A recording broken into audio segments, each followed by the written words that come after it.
Hola amigos, amigas, gracias por seguir con nosotros aquí en tu programa de que estamos, ¿qué pasó entonces? Un programa interesante que vamos a cerrar el día de hoy. Hoy hemos invitado a un amigo, a un colega, a un historiador, a un maestro de generaciones. Me refiero al maestro Manuel Aguilar Flores.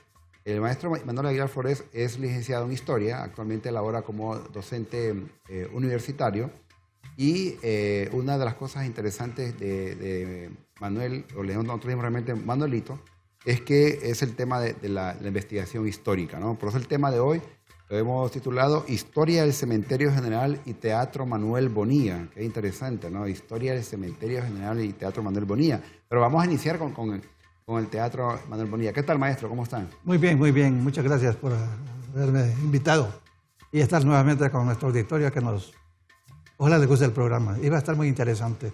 Así es, siempre es interesante porque sabemos que el maestro Manuelito pues, es una de las personas que día a día visita, es un visitante continuo de lo que es el Archivo Nacional de Historia. Y eso es lo importante, que todas estas investigaciones que hace el maestro Manuel Aguilar, él las comparte, ¿no? Y por eso al final vamos a comentar un poco de sus publicaciones que tenemos aquí en nuestro estudio, una serie de documentos. No son de decoración estos libros, sino que son del trabajo que el maestro Manuel Aguilar ha hecho y que comparte con todos los, sobre todo estudiantes, docentes y público en general para que conozcan un poco más de la historia de Honduras. Bien, viendo acá, iniciando este programa del día de hoy, tenemos acá una vista parcial de lo que es Tegucigalpa. Aquí se observa la catedral, la casa presidencial, el puente mayor, el puente mayor y el puente de la isla, el palacio de telecomunicaciones, la Policía Nacional, el Instituto San Miguel. Esta es una toma de 1923, Manuelito. Sí, por ejemplo, en el campo de la isla se pueden ver más o menos rasgos de lo que intentó hacer en 1888. Con referencia a los balnearios públicos. Y ese proyecto, pues el gobierno no lo terminó, se vino la opción de que a un señor Fonteche se le diera el trabajo de terminar los baños públicos, que el gobierno no los terminó. Y se empezó a trabajar, ¿verdad? Y pues no sé por qué también ese proyecto falló. Y eso es, para mi conclusión, es uno de los problemas que se enfrenta el gobierno de darle a una sola persona varios trabajos gubernamentales y no se termina, a pesar de que es un periodo muy delicado, que son de los 80 a los 1900, una problemática más que todo política. Entonces ese proyecto es fallido y no es casual de que se vea de que hay un muro en el lado del campo La Isla, y ese muro era principalmente un muro donde se iba a construir lo que se denominó el Teatro Cervantino. A ver si miramos la imagen anterior para que podamos explicar mejor. Sí. Para poder entender mejor, porque aquí lo tenemos. Sería en el lado derecho, ¿eh? El lado derecho, eso era el lugar, porque todo lo que es, y nosotros vemos ahí el campo de La Isla, era donde se iban a hacer los balnearios públicos, ¿verdad? Y ahí está el muro, y como usted mira, allá hay una parte todavía del edificio que hoy está en ruinas, que es lo que es Agua y Luz, ¿verdad? Ahí iba a haber, ¿cómo se llama? Una especie de puente, un desnivel para que se llegara a donde está propiamente la isla. Si nosotros vemos al terminal del muro, hay como una lámina. Ahí, para ese tiempo, ahí eran todavía los restos de lo que se llegó a denominar parte del Teatro Cervantino y parte de los balnearios públicos que no se llegaron a concluir. Fue un proyecto, nada más. Quedó en proyectos, ¿verdad? Y eso solo las fotos antiguas de los años 1880 son las que tenemos, ¿verdad? Y se ve ahí parte baja de los árboles frutales que había, porque iba a ser un paseo propio del gobierno, pero no se hizo. Y ahí observamos aquí el río Choluteca, que sabemos que el río Choluteca en sus crecidas prácticamente el río se mete tanto en Comayagüela como en la zona de la isla, ¿no? Sí, es curioso para ese periodo por qué se van a hacer construcciones propias de la municipalidad de Tegucigalpa, cuando bien sabemos que el área donde hoy está el barrio Morazán pertenecía a Comayagüela. Y mucha gente de edad todavía se pregona esa idea de que la fusión de Tegucigalpa y Comayagüela está muy mal dada. Y hay criterios sobre eso, ¿verdad? Y eso es la típica foto que uno se pregunta, ¿por qué Tegucigalpa va a hacer trabajos en un área que no le pertenece? Ojo, para esa fecha ya hay lamentada fusión de Tegucigalpa y Comayagüela. Interesante. Y viendo en esta imagen de ahorita, ya para los años 70, 80, se hizo un centro de recreación realmente, piscinas públicas, ¿verdad? Puedes ver ahí que hay el típico instrumento de fútbol, pero ese campo inició como campo de béisbol. Interesante. Así, ¿verdad? Campo de béisbol. Y actualmente pues toda la zona ahí es como una especie de un centro comercial, ¿verdad? La isla que se le conoce. Oye, eso, ¿verdad? Tantas veces se la ha llevado el río que incluso donde está la portería hubo una escuela que ahí la cursé yo, que era la famosa Escuela República de México. Que ahí lo iban a hacer. El edificio propiamente no era para escuela, el edificio propiamente era lo que el gobierno intentó, otro proyecto fallido, que eran los famosos dormitorios públicos, de que se hace mención en los años 40 y 50, y no se hizo. Entonces se hizo una escuela. Buenos proyectos, buenas ideas, pero lastimosamente no se llevaron a cabo, ¿no?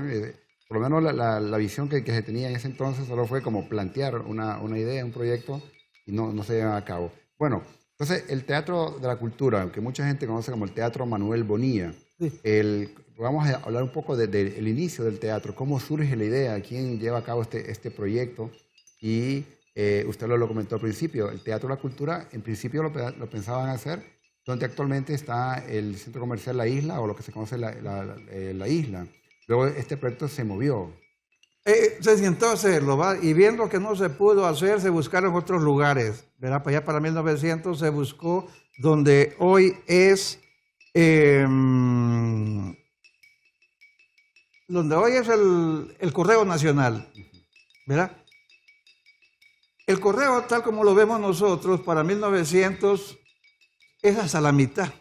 Para 1900 se extiende y ahí se buscaba la parte continua, era lo que se llamaba un auspicio.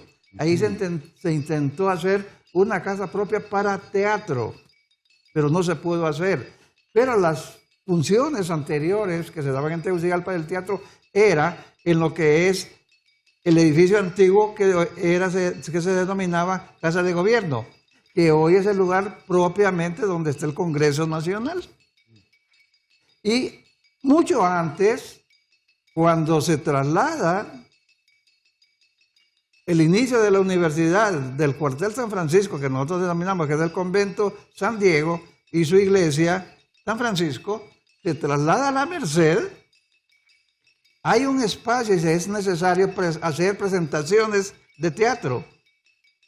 Y la gente dice que es el teatro de la universidad. ¿Por qué? Porque en esa instalación del convento mercedario se instaló lo que es el Colegio de Segunda Enseñanza, que para mí el Central y la Normal nacieron juntas.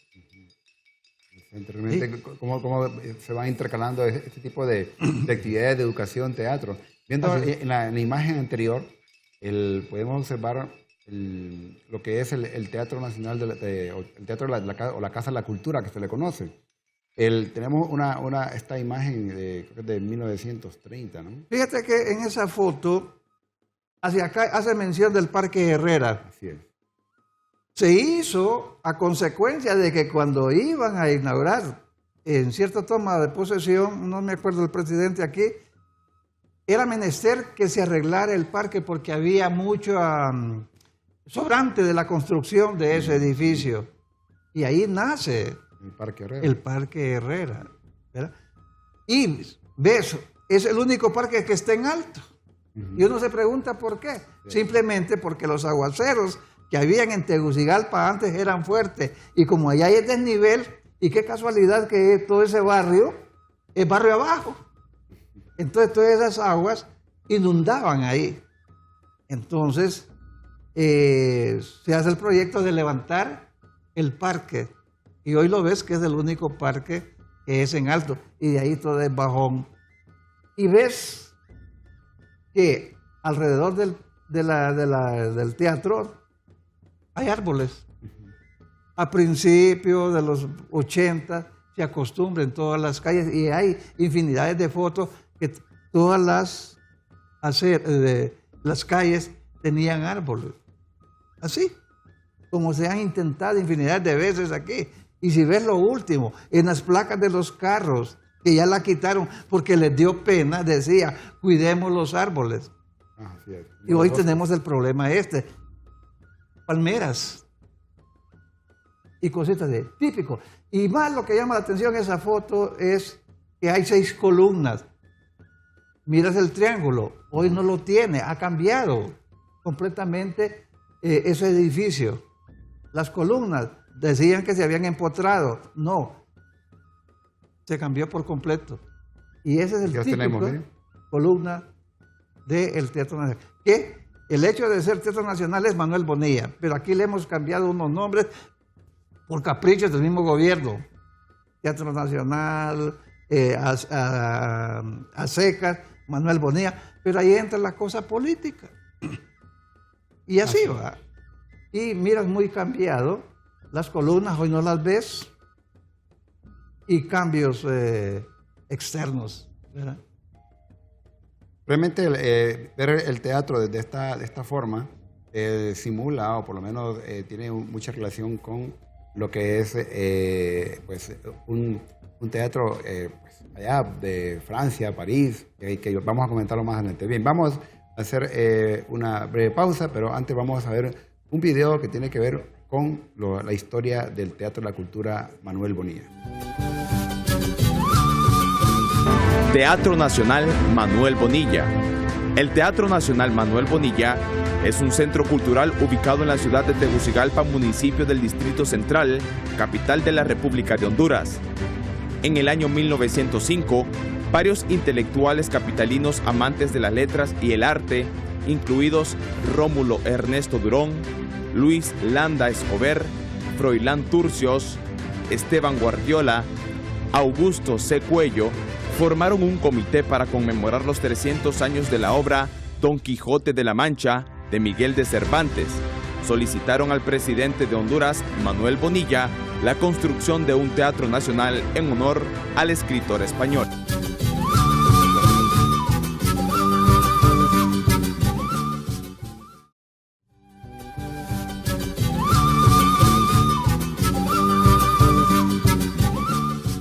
Historia del cementerio del Teatro Manuel Bonilla. Tenemos de invitado al maestro Manuel Aguilar, historiador e investigador, y también que ha publicado muchos de sus trabajos de investigación.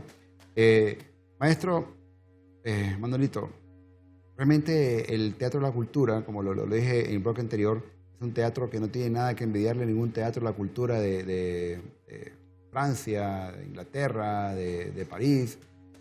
¿Cuáles fueron esos principales elementos artísticos que pues, caracterizan el Teatro Manuel Bonilla? Mira, la usanza de, digamos, se tiene acopio a lo que turistas traen de otros lados, ¿verdad? Para ese periodo de los años 80 de Marco Aurelio Soto y Rosa, predomina más el ambiente francés, ¿verdad? Entonces vienen esas cosas, ¿cómo se llama? Compañías acá, la urgencia del Teatro Nacional, ¿verdad? Y tú miras ahora que se buscó varios lugares, ¿verdad? Y por último se instaló ahí, que ese era parte del terreno. Y si tú miras al frente está la iglesia del Calvario, y era continuación del cementerio que existió ahí, que se llamó el Matasano. Y se le compró a la familia Dávila el terreno para la construcción de eso. Y se estaba dando la usanza de las piedras, no tengamos problemas. Nosotros, por sí, el hecho de Tegucigalpa, etimológicamente, piedras, y teníamos cantera. Lo bueno de este edificio es que tiene canteras, piedras de color de las diversas canteras que había y que hay todavía, ¿verdad? Y vemos nosotros que a una cuadra del Teatro Nacional están unos hoteles, está el edificio de Hondutel, y tú miras el color de los ladrillos. Y para ese periodo que se está haciendo el Teatro Nacional, se está haciendo la Casa Presidencial, el Palacio Episcopal, la Casa Casco y otros edificios, y está dominando el uso de columnas fuera del edificio. No dejemos aparte donde está hoy el Ministerio de Educación, que cerca del puente había un parquecito con columnas. Y no digamos lo que fue el antiguo edificio de la alcaldía de Comayagüela, que hoy es lo que nosotros llamamos Bellas Artes, columnas. Para ese periodo que se está haciendo eso, o sea, usanzas de otro lado, ingenieros de otro lado, para el caso Burgois, Praps y otros más, ¿verdad? Persani, ¿verdad? Exacto. ¿verdad? Italiano.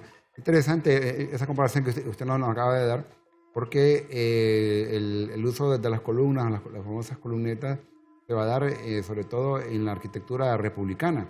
Y es aquí donde usted comentaba también que hasta la iglesia, el Calvario, actualmente que está en Tegucigalpa, pues toda la parte de atrás era pues prácticamente el cementerio. Exacto. Pero Exacto. el cementerio como tal, en un cementerio establecido como tal, ¿cuándo inicia y dónde se ubica, maestro? Si ves ahí el cuadro ese, tenemos la iglesia, nos da la espalda, pero hay un rectángulo, ¿verdad? Donde está el rectángulo amarillo. Esa era la extensión del cementerio del Calvario, que se le denominó el Matasano. Y hoy, viendo una abstracción, es una cuadra hacia el sur de lo que hoy es el Seguro Social, el edificio. En la parte de acá... ¿Qué lado? ¿De izquierda o derecho? Ahorita orientación la tengo de norte a sur. Ajá. O sea que el Calvario, el frontal del Calvario la tengo de este a oeste. Hacia el norte es lo que esta parte de aquí es la construcción del seguro. Así es. Entonces, si ves el cuadrado, ese es lo que es el cementerio del Matasano, que empezó a abandonarse ya para 1890, por ahí, porque se está vendiendo. Y porque Tegucigalpa ya ha comprado lo que decimos nosotros el cementerio general, que para mí no es general, porque se hace en el momento en que todavía Comayagüela y Tegucigalpa son alcaldías separadas y no puede ser general. Y que compramos el terreno que era de Comayagüela. Y volvemos al problema anterior, ¿verdad? Entonces ese cementerio duró y poco a poco, y el gobierno compró parte de ese terreno para hacer una ampliación del barrio abajo y del barrio Los Dolores también, ¿verdad? También, y se amplió. ¿Por qué? Porque había pobladores que ya estaban pidiendo terrenos y hoy ves, entonces esa parte está. Donde está ese montón de árboles es la orilla del río. Y ahí cerca también estaría lo que es el Parque La Concordia, ¿no? Exacto. Y esa foto no pasa de 1890. No pasa. ¿Por qué? Porque el edificio blanco que se ve allá es lo que hoy es el MIN. Y el MIN está de una planta. Y más al fondo, en el lado derecho, está la Catedral de Tegucigalpa. Exacto, allá al fondo. Y esta parte de aquí, en esta esquina hacia arriba, ahí está la iglesia de los Dolores, cuando tenía plaza. Y se ve el espacio. Hoy no la tiene. ¿Por qué? Por la famosa construcción de la calle de Merriam o el hoyo de Merriam. Y sí, esa calle que se ve recta es la que viene donde antes estaba el cine, párase, hacia abajo. Y un pequeño desnivel que va hacia salir al Parque Finlay. Viendo esa toda es la línea más grande. Así es. Viendo toda esta imagen podemos ver acá que ese era todo el centro histórico de Tegucigalpa, ¿eh? iniciando por la catedral, realmente en la parte de atrás de la catedral, el edificio blanco que miramos en el lado derecho, está la iglesia de San Francisco. Toda esa línea que observan ustedes en la imagen recta, que es hoy día la peatonal, hasta el recuadro amarillo, que es la iglesia del Calvario, eso era todo el centro histórico de Tegucigalpa. Los edificios más altos que hay ahí son las iglesias. Exactamente. Así va. Y no es casual, que en uno de mis libros dice, el primer signo material de transculturación que se operó en el urbanismo en América fue la aparición, innovación, y se descubrió a distancia el campanario alterando la silueta del perfil urbano. Definitivamente, ¿no? Hace prevalecer sobre todo en la época colonial, y es por eso que allá en la época republicana, cuando se mueve la capital de Comayagua a Tegucigalpa, estamos hablando de 1880, es cuando comienza o se inicia un proceso de construcción de los diferentes edificios que se utilizaron como capital. Bueno, aquí vamos a iniciar con el cementerio general, que según sus estudios no es general, ¿no? En general. Sí, yo me opongo a que se le llame general, pero así lo tenemos ya conocido. Ajá. Pero cuando se hizo la contrata, porque este cementerio, viendo la historia, ya para el periodo de Marco Aurelio Soto, ¿verdad? Empieza a construirse. Pasa varios periodos, pero inicialmente estaba en lo que nosotros conocemos como la Chivera, que es una parte más hacia el sur del cementerio actual, ¿verdad? Y empieza pequeña, de una manera pequeña, y vemos nosotros que esa es la parte principal, pero esta es la segunda construcción, no la primera. La primera solo se construyó, se cercó y se enterraba, pero tenía problemas de las famosas quebradas, que es una, pero los documentos hablan de dos, pero es el meandro que hace la quebrada, y se hizo más acá, y se hizo la construcción.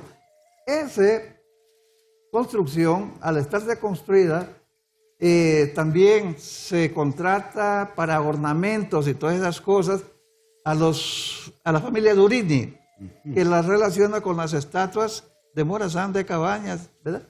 Y se le propone hacer la verja grande y 10 barrotes para las puertas y más adornos al interior. La capilla que tiene el cementerio en la parte de allá, esa se hizo hasta 1900. Pero esa hay contrata, y esa barandal que está ahí y las demás, más el circular, si bien se hizo contrata con la familia Durini, que tenía su sede en El Salvador, se hizo la contrata, pero para mí, lo que yo he investigado, no vino lo que se contrató con ellos. Porque 4 años después no tiene portón el cementerio general. Y ahí podemos ver también lo que usted comentaba acerca de las columnas, ¿no? Exacto, y era tierra. Y el gerente de la compañía minera, ¿verdad?, de aquí de San Juancito, le propone a la municipalidad darle el portón. Y yo estoy averiguando también, y no he encontrado documentos que se dé. La cosa es que hago la publicación, mi investigación, pero no muestro documentos de que se pagaron ambas obras. Y ese cementerio debió llamarse Cementerio Municipal de Tegucigalpa, República de Honduras. ¿Por qué? Porque en la contrata hay 54 letras, y esas 54 letras encaja en Cementerio de la Municipalidad de Tegucigalpa, Honduras, y que se iban a poner en cada uno de los en el aro. Pero en ese cementerio, cualquiera que vaya, no va a haber señas de que se hayan incrustado letras en el portón. Y esa es la teoría que yo sostengo, que ese cementerio, Vallejo lo denominó Cementerio General de la República, pero no está en la contrata. No puede ser general porque está en terreno de Comayagüela, y quien lo compra es Tegucigalpa. Y también hay que destacar con el cementerio general de que es un cementerio que surge, vamos a decirlo así, como el primer cementerio administrado por el gobierno. Sí. Porque antiguamente quienes administraban los cementerios, el cementerio, como usted dijo, el Matasano, que quedaba en Tegucigalpa, era administrado por la iglesia, ¿no? Sí, sí, la iglesia. Y por eso, todas las iglesias de Tegucigalpa, todas sin excepción, tuvieron cementerio. En mi libro no menciono la de la iglesia que se menciona, aparecen documentos, pero no hay donde ubicarla. Vamos a hacer una breve pausa para que nos siga comentando en el siguiente bloque porque está interesante. Y a ustedes, pues recuerden escribirnos a nuestro correo ¿qué pasó entonces? @telebásica.com. Al igual también estamos en las redes como STVE Telebásica. Ya regresamos.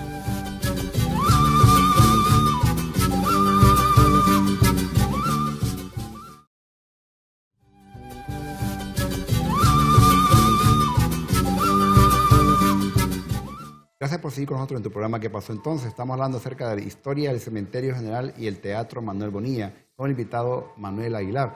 Cerrando un poco de la contrata y todo el Cementerio General, maestro Manuel, podemos decir que la influencia arquitectónica, vamos a decirlo así, en este cementerio se hizo ver también. O sea, aparte en edificios del gobierno también se hace ver esta influencia.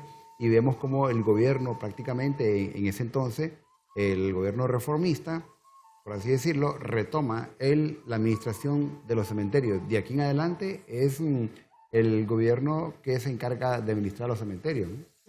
Bien sabemos nosotros que toda la cosa que era de ritos mortuorios es la iglesia. Una vez que vienen los españoles se encargan ellos de darnos las leyes que ellos traen y una de ellas era que la iglesia se encargaba de, incluso hay un organismo que se llama, un organismo especial que se encargaba de los entierros y que estaba a cargo de la iglesia, porque eso proporcionaba fondos y se encargaba de dar lo que nosotros conocemos, misa, entierros, velorios, bautizos y todas esas cosas propios de la iglesia. Pero una vez que vienen los eventos de 1821, si bien en las Cortes de Cádiz se habla de que ya los vecinos hasta en los entierros deben de ser iguales, ¿verdad? Pero esa ley nos viene hasta después, ¿verdad? Entonces ahí viene lo que nosotros conocemos como las reformas liberales de Morazán, en que le quita a la iglesia, no por hacer algún mal, sino que ya debe el Estado tomar parte en los entierros y quitarse de las iglesias, porque ya había problemas en las iglesias de que habían entierros y quedaban mal. Ya la usanza en Europa ya era que los cementerios, porque las ciudades van creciendo, estuvieran afuera. Y con las reformas liberales se le quita a la iglesia el control de los cementerios, que estaban a los lados de las iglesias, de los conventos. ¿Así? Entonces ahí viene el problema. Y las iglesias siguieron, con las reformas de Morazán, siguieron funcionando. Solo era que el manejo de los cementerios pasa a las municipalidades. Y el problema aquí, todo el tiempo las municipalidades nunca tenían fondos para hacerse cargo de los cementerios. Sí. Y dentro de los cementerios incluso encontramos en otros países, en Francia, bueno, lo encontramos en El Salvador, donde está enterrado los restos en una urna de Francisco Morazán. Se habla del cementerio de los ilustres, ¿no? O sea, hay en diferentes países que se toman en cuenta, es como el cementerio de los ilustres, el cementerio del pueblo, hay como una diferencia. Alguien decía por ahí que si usted quiere saber qué posición económica tiene alguien, vaya a ser el cementerio, ¿eh? Sí. Porque depende de la lápida, depende de la cripta, depende de la decoración, uno va a saber si la persona tiene una posición económica media, alta o baja. Ahora, dentro del cementerio general, ¿cuál es como de este cementerio nuestro, maestro Manuelito, la simbología ya en el interior del cementerio? Al principio, la gente pudiente, en este caso, por ejemplo, viendo la gente pudiente, cualquiera que entre al cementerio va a ver que a los lados están las mejores tumbas. Eso es importante. ¿Por qué? Porque se viene con la usanza europea. las famosas avenidas, a los lados los buenos cementerios, los buenos mausoleos y la familia. Y una familia acomodada tiene. Lastimosamente el cementerio de nosotros, hay una gran avenida, Así es. cipreses a los lados y una serie de flores propias de este ambiente, y después vienen, y qué casualidad, como es pendiente, va a terminar a una calle que ahí está la famosa tumba que sobresale ahí, y de ahí para allá las demás. Después viene lo que decimos relajo, porque así lo es, ya hay tumbas separadas, ya no hay aquel lineamiento con calles, porque la principal es avenida, con cipreses, pero después, no sé... Pero es una sola avenida, porque... Sí, aprovechando el tal vez de ¿cómo se llama? La tosca geografía, ¿verdad? Se van haciendo sin lineamientos, ¿verdad? Y después se van suspendiendo. Pero si ver las primeras tumbas, los mausoleos, que son gente pudiente, que podía pagar quien le hiciera una figura. Tal vez no aquí.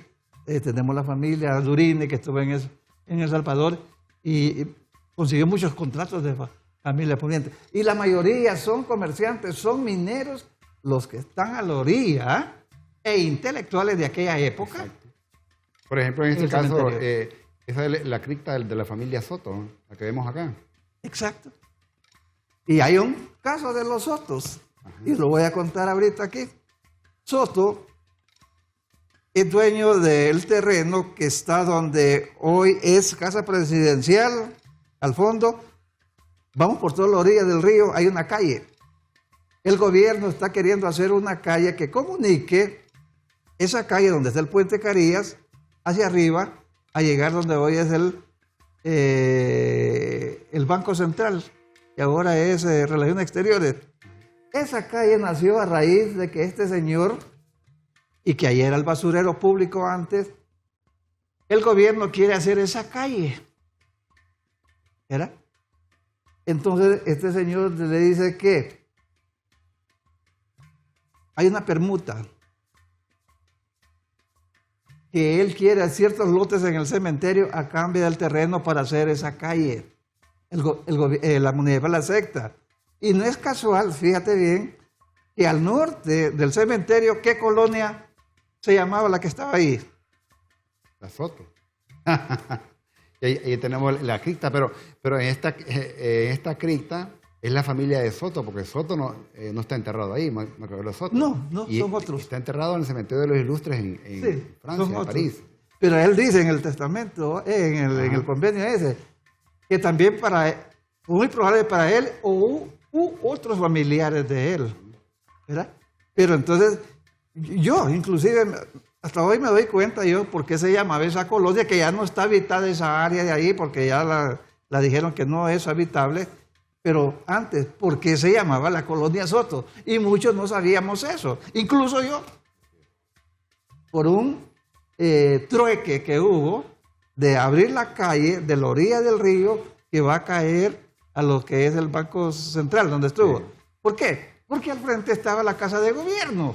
Claro, y aquí, por ejemplo, viendo en esta imagen de esta cripta, esa cripta es típica de una cripta en cualquier país desarrollado, ¿no? Y es como la emblemática, y realmente termina, donde termina la avenida que usted dijo, ¿no? Termina viendo esta imagen que es la cripta de la familia Soto. Yo tuve la oportunidad de entrar una vez a esta cripta, y como en una especie de subterráneo, hay como una mesa circular, sí, donde pues cuando iban a visitar a sus muertos, llevaban flores y todo, las familiares ahí se sentaban a platicar y todo. O sea, está muy bien acondicionada. Fíjate que hay otro que me llama la atención también, que si miras la puerta del cementerio, de allá para acá, o sea, viendo de oeste a este, en línea recta, vas a llegar a la boca del puente mayor. Y eso se hizo con esa condición. ponerle el puente, que es donde estaba el mercado Mirna antes, que era el problema que había antes, pasar esa quebrada, la famosa quebrada del Sapo. Que por ahí también está otro cementerio, que es el cementerio Cipile, que eso lo hacen posterior, pero ya no cabía en el pequeño. Ahora hay una calle transversal, y ahí, inicialmente ahí era ese, pero había el problema de las quebradas, y que era pendiente. Sí.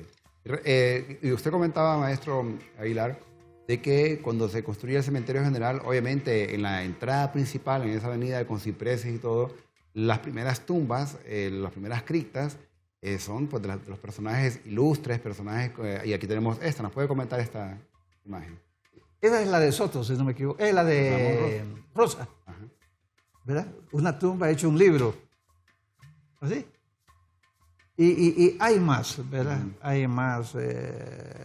En especial solo se mira la gente minera de aquel tiempo. Hay extranjeros también. Y aquí también, lo que usted comentaba también, ahí veíamos el tipo de piedra rosada. También, ¿sí? Los tipos de color. Tipos de color. ¿Verdad? Porque aquí nosotros, los del Hato, hacia el este, está ese gran muro. De ahí sacaban piedra. De aquí de Suyapa sacaban piedra. Del Cerro Grande sacaban piedra. De la Plazuela sacaban piedra.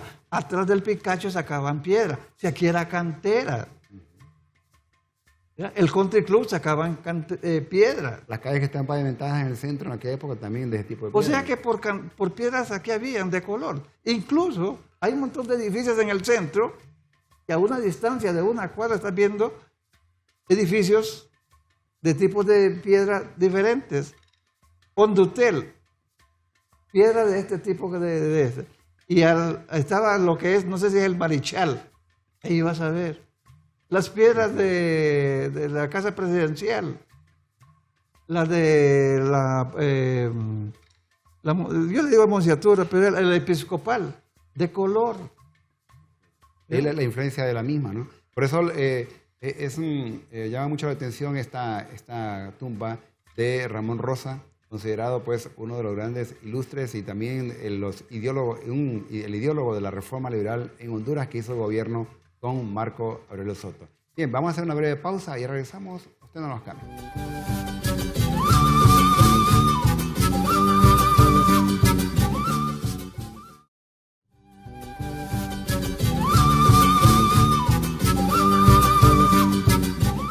Gracias por seguir con nuestro quinto programa. ¿Qué pasó entonces? Estamos hablando acerca de la historia del cementerio y el Teatro Manuel Bonilla. Siempre los cementerios llaman la atención, maestro Manuel, porque nos cuenta la historia de los personajes que están ahí y son personas que pues, tuvieron que ver mucho con la historia de Honduras. Hay en el cementerio general, hay presidentes, hay ministros, hay poetas, hay historiadores. Realmente es toda una gama de personajes importantes que en aquella época pues, era el cementerio del pueblo y el pueblo en general, clase alta, clase media, clase baja. Y tanto la arquitectura, vimos anteriormente la cripta o la tumba de Ramón Rosa, que era en forma de un libro con piedra rosada, pero también la idea es que las criptas nos dicen también probablemente a qué se dedicaban las personas. Iniciando acá, vamos a ver el interior del cementerio, algunas de las criptas, algunas de las decoraciones que se pueden observar, sobre todo en esa avenida que usted comentaba, maestro. Vemos, por ejemplo, acá tenemos esta cripta que pertenece a lo que fue un presidente de Honduras, ¿no? Sí. Hay bastante, ¿verdad? Y lo que pasa es que en nuestro medio vemos el cementerio como el lugar de ir a dejar los restos. Pero fíjate lo que publicó cierto periódico en noviembre, ya para los días de finados. Culturas del mundo se aprecian en el Cementerio General de Comayagüela. Verdaderas obras de arte, réplicas arquitectónicas de culturas orientales, europeas y del medio ambiente se aprecian en el cementerio de Comayagüela. Estos magníficos mausoleos convierten el cementerio general en un gran museo. Lo que hablabas de la arquitectura tan variada, consagrado a personajes y seres queridos. Aparte de la magnificencia de las tumbas, también hay gente que no tuvo las facilidades de tener ostentoso salario, pero sí, humildemente hizo su aposento ahí, mortuorio, desde luego, ¿verdad? Y se ha considerado a los cementerios como un sitio, tal vez no arqueológico, sino de consagración en la que se funden ciudadanos de diversas regiones, ¿verdad? Que se quedaron aquí, ¿verdad? Y en eso, pero lastimosamente, pues la institución que debería encargarse de eso, solo es proyectos aquí, proyectos allá, lo pomposo y nada. Sí, por ejemplo, vemos en esta imagen, maestro, de la comunidad de los chinos.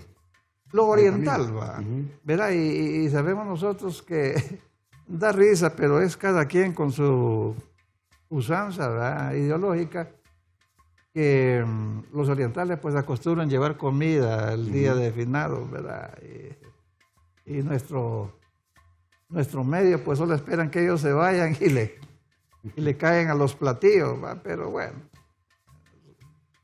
es cosas ideológicas, ¿verdad? Sí, bueno, y si queremos hacer, por ejemplo, un estudio de los migrantes en Tegucigalpa, el cementerio nos puede dar de mucho. Vemos en esta imagen de la comunidad china, ahí también vemos, yo tuve la oportunidad de hacer un recorrido por el cementerio general, vi también tumbas de alemanes, ¿verdad? ¿Sí? Ahí también de unos judíos. La gente es toda una historia, pero en criptas funerarias. Sí, hay bastante. No sé, pero siempre he oído proyectos que van a ser incluso antropología. Cuando yo trabajé en antropología, nos llegaron a visitar que fuéramos y nunca nos presentamos nosotros a la puerta y nunca llegaron. Por ejemplo, vaya, de usanzas orientales, ¿verdad? Pero el espacio que se tiene ahí... Tipo una pagoda china, ¿verdad? Exacto. Decir, ¿verdad? Y ver toda la arquitectura que conlleva el gasto y la pintura, los elementos decorativos, el techo, gradas, elevar a un segundo nivel. O sea, prácticamente es un pequeño palacio, ¿no? Una cripta. Por ejemplo, los cementerios actualmente, nosotros ya el distrito se está quitando eso. Allá hoy vemos nosotros que hay empresas o sociedades que están, y lo más usual es que están saliendo de lo que es. Y lo que es el cementerio, el nuestro, ya no permiten, a no ser de que alguien todavía tenga parte del lote, pero ventas completamente no. ¿Verdad? Y siempre con la usanza, cualquiera que vea los cementerios va a ver la costumbre egipcia representada en tiempo actual, que nos entierran viendo el lugar por donde nace el sol. A cualquier cementerio que usted vaya, va a ver que la cabeza del difunto está viendo hacia donde nace el sol. Costumbre egipcia. Y vemos estos elementos decorativos, por ejemplo, que son algunos de mármol, ¿no? O sea, vemos un ángel de mármol. Y siempre, como usted lo comentaba, está el inicio del cementerio. Sí. Tipo de decoración. El arte del uso de mármol en nuestro medio fue nuevo. ¿Verdad? Vallejo hace mención que en Gracias para 1890 solo había un marmolero. Pues no le decían marmolero, no, que piedrero. ¿Verdad? El uso del mármol en cosas estas es reciente, ¿verdad? Más o menos yo le calculo de los años 1880 para acá, ¿verdad? Y pues nosotros en el barrio Morazán, ¿verdad? Conocimos una familia, los Rubios, que estaban dedicados al arte ese. Que maravillaba ver el trabajo de eso. Vemos aquí, por ejemplo, en esta decoración de esa tumba de la Piedad, ¿no? Donde aparece la Virgen María con Jesús, totalmente hecha de mármol, con la cruz. Realmente eso fue todo un despliegue de arte, un gasto, una decoración increíble. No, sí, y me imagino que es caro. Y me imagino que esta foto está tomada de este a oeste por el cerro allá. ¿Verdad? Esa siempre está en la parte, creo que de la familia Valladares, me recuerdo. Yo no la había visto, sí. No sé si está completa. El cementerio es tan amplio que hay una gran cantidad de tumbas, como les dijimos, está enterrado Policarpo Bonilla, están enterrados varios presidentes, Miguel Dávila creo que también está ahí, Ramón Rosa, incluso Tiburcio Carías Andino también lo encontramos ahí enterrado. Bueno, la gran cantidad de personajes que en esa época hicieron historia. Y por eso nosotros estamos retomando esta historia del cementerio, también como parte de la historia de Honduras, porque nos ayuda a poder entender la importancia que le daban a aquel entonces. Tenemos aquí, en este caso, este ángel que lastimosamente pues hubo un buen tiempo en el cementerio que estuvo descuidado y ahí hace falta la cabeza, ¿no? Sí. Es penoso pues ver que ciertas figuras como esta, ¿verdad? Esta tumba es de Marcos Carías Reyes. Sí, creo que sí. Yo últimamente he dejado de ir ahí porque la situación es... Claro. El día de los difuntos vale la pena ir porque hay total seguridad. También se hacen recorridos en ciertas tumbas para conocerlo bien. Creo que vale la pena, ¿no? Incluso, por eso le comentaba, en El Salvador, por ejemplo, en el Cementerio de los Ilustres, hay que solicitar un permiso una semana antes. Está muy bien cuidado porque igual la arquitectura, las obras de mármol, y hay una seguridad al 100%. Incluso en El Salvador hacen recorridos nocturnos, lo que algunos llaman turismo alternativo. Es una nueva fuente de ingresos. O sea, siempre, como decía, los cementerios tienen eso, ¿no? Esa variedad, ese aprendizaje, porque uno puede pasar por la tumba de un presidente determinado y usted puede explicarle a las personas cuál fue la vida de este presidente, qué obras hizo, ¿no? O sea, tenemos ahí un encuentro con estos personajes, aunque obviamente ya murieron, pero nos ayuda también a poder entender mejor, a poder explicar mejor, a poder replantear lo que es la historia misma, y creemos que eso es lo que puede llamar la atención para muchos. Bien, maestro, y ya casi para terminar, sabemos que también uno de sus penúltimos libros, dice que nunca hay un último, dice, ¿no? Todo es penúltimo en la vida, ¿no? Entonces, bueno, que este podría ser el penúltimo, que se llama Construcciones Catedrales en Honduras, 1561-1915. Este como del penúltimo, porque está haciendo un último por ahí, que ya lo va a comentar. Como les dije, todos estos libros que ven acá tienen guías históricas, todo lo que tiene que ver con el patrimonio, historia de puentes, bueno, iglesias, todo esto que miran es el trabajo que ha hecho el maestro Manuel Aguilar, que está dando a conocer a la comunidad escolar, universitaria, media, para que aprendamos un poco más de la historia. Y lo importante es que él está en los archivos y con estas fuentes históricas directas, él hace promoción y cuenta esa historia. Su último libro, maestro, y nos puede comentar de un barrio legendario, que es el famoso Barrio Morazán. Sí, el último, calculo, ya llevo yo los parámetros para la imprenta, es acerca del cementerio municipal de Tegucigalpa, tal como yo lo concibo, ¿verdad? Con los datos que tengo. El otro es sobre el Teatro Manuel Bonilla, que hace poco se declaró Patrimonio Cultural. Y el último es Fundación del Barrio Francisco Morazán, que por lo general solo decimos Barrio Morazán, ¿verdad? 1933 al 50, ¿verdad? Es por el hecho de que yo nací ahí, me doy cuenta, ¿verdad? Yo nací en el 46 ahí, conozco todos los edificios que se hicieron, incluso las calles del barrio, ¿verdad? Que todavía se mencionan y que hay unos que las han inventado porque no son, como ellos los dicen, en los edificios que hay, y también una serie de edificios que se proyectaron, pero no se construyeron, y que hubieran cambiado la fisonomía que hoy tiene el barrio Morazán. Para el caso, Fíjate que para las faldas de Cerro Juana Laínez se proyectó hacer el edificio de la universidad. Claro, y ahí está el famoso Centro Social Universitario. Exacto. Bien, bueno, realmente siempre digo que, maestro, la historia es larga, el tiempo es corto. Entonces, siempre hacemos como una segunda parte para continuar con temas interesantes.